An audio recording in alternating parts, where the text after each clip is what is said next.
Bonjour à toutes et à tous, si vous préparez le DELF B2, vous vous demandez sûrement comment rendre vos descriptions plus percutantes. Aujourd'hui, on va décortiquer ensemble une compétence absolument clé, l'art de la description. C'est vraiment ça le petit détail qui peut faire toute la différence entre une bonne note et une note excellente. On connaît tous la base, n'est-ce pas? On sait dire « il est grand »,« elle est jolie », mais la vraie question c'est comment on fait pour que l'examinateur ait une image vivante dans la tête? Comment on arrive à peindre un véritable tableau, mais avec des mots? Eh bien, c'est exactement ça le défi du niveau B2.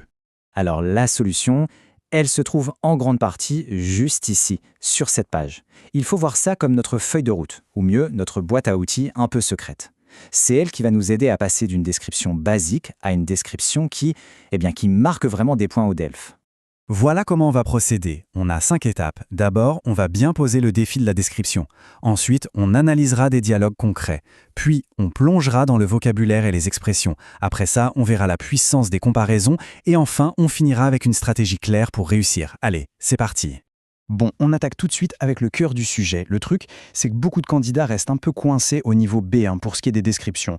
L'objectif, c'est vraiment de casser ce plafond de verre, si on peut dire, pour aller chercher la nuance, la richesse qu'on attend de nous au niveau B2. Regardez bien ça, la différence est parlante. À gauche, on a une affirmation toute simple. Il est fort. C'est correct, pas de souci, mais c'est basique. À droite, par contre, on a une expression qui a du punch. C'est une force de la nature. Ça évoque bien plus que la force physique, non? On pense tout de suite à la résilience, au caractère. C'est ça le saut qualitatif du B2. Allez, maintenant, on va fouiller un peu dans ces dialogues pour y trouver des pépites. Il faut vraiment les voir comme des mini-études de cas. Ils nous montrent comment ce langage plus avancé s'utilise concrètement au milieu d'une vraie conversation. Tiens, prenons cette première phrase. Elle est toujours impeccable, tirée à 4 épingles. Voilà une expression idiomatique parfaite. Ça veut dire qu'elle est habillée de façon hyper soignée, au millimètre près. C'est précis, c'est imagé, et ça dit tellement plus que juste « elle est élégante ». Et c'est là que ça devient crucial. Quand on utilise une expression comme celle-là, c'est comme si on allumait une petite lumière niveau B2 dans la tête de l'examinateur. Ça montre tout de suite qu'on maîtrise la langue au-delà du vocabulaire purement scolaire. Maintenant, penchons-nous sur la description du père. Ici, les expressions sont un peu plus critiques, mais elles sont tout aussi nuancées. S'habiller comme un sac ou encore prendre un coup de vieux. Attention, ce ne sont pas des insultes, C'est une manière de décrire qui est imagée et un peu familière. Et ça illustre parfaitement comment ces petites phrases créent une image mentale beaucoup plus forte, plus détaillée. On ne dit pas juste « il s'habille mal » ou « il a vieilli ». Non, on le suggère avec une certaine couleur, je dirais même une certaine texture dans la langue. Passons au deuxième dialogue. Là encore, on a un exemple très très fort. Écoutez bien la construction. On démarre en puissance avec « c'est une force de la nature » et juste après, on affine avec une description physique super évocatrice. Un visage tout buriné, ridé, marqué par le soleil. Voilà, on y est. C'est exactement ça, la maîtrise du niveau B2. La description, ce n'est plus juste une liste de courses de traits physiques. Ça devient un outil pour raconter une histoire, pour suggérer toute une vie de travail, d'expérience, juste en décrivant un visage. C'est puissant, non? Ok. Maintenant qu'on a vu ces expressions en action, on va décortiquer un peu plus le vocabulaire et les tournures de phrases que cette page nous propose. Voyez ça comme une véritable mine d'or. Alors ce tableau, il est super important. Regardez par exemple la différence entre corpulent, trapu et costaud. Ce ne sont pas exactement des synonymes, Chacun apporte sa petite nuance. Pareil pour physionomie au lieu de visage. Utiliser ce mot, ça montre tout de suite une plus grande richesse de vocabulaire.